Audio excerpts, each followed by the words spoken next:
I lost the ability to look in the mirror for a long time. I lost the ability to look at myself. Like when I was getting ready, I would look from here down or strictly at the top of my head if I was doing my hair. But I chose not to look at myself in the face, and I can distinctly remember doing that for a long time.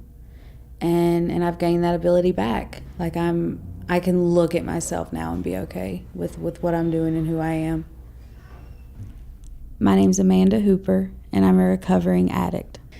I had a good childhood. It was filled with love and knowledge and spirituality, but I felt inadequate my whole life. Just this inadequacy. I was a very popular child, a cheerleader, a good student, but for whatever reason, I never felt as good as other people.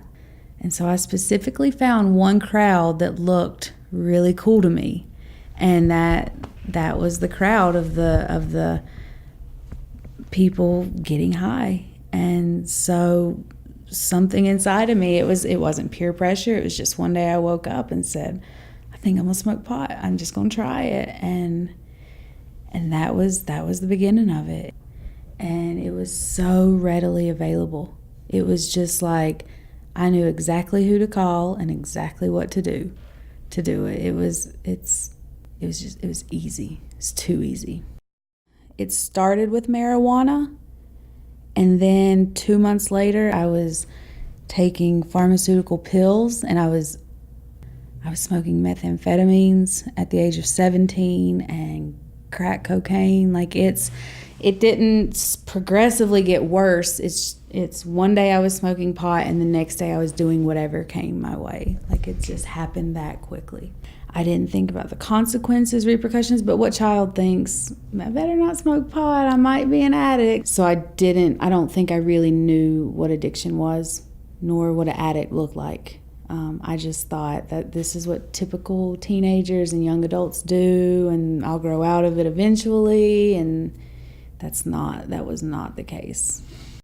It was a weekend thing at first, and then my weekends started on Thursday, and then they slowly started on Wednesday into the next Monday, and this is all during high school.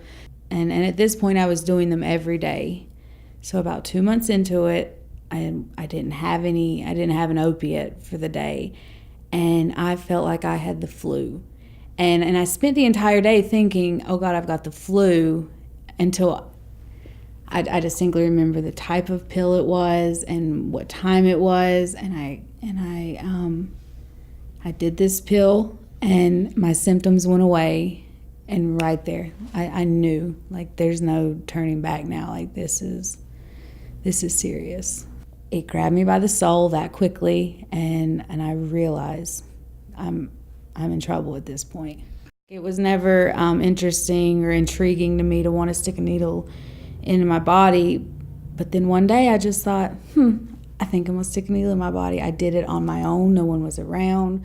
I went and bought it myself, and I did it myself. Just like smoking pot. I just made the decision one day and went through with it.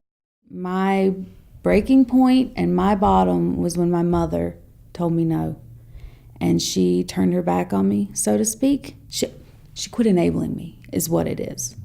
She didn't. I was in jail at the time, but that didn't matter. She didn't come get me from jail. She wouldn't give me a place to live. She wouldn't money. She was done.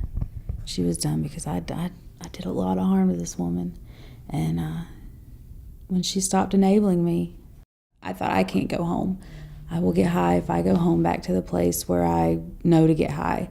For me, my recovery started out in a place where it's just one addict helping another and living around another addict and being around them all the time. So for me, that just moved from being in a program to working in that environment.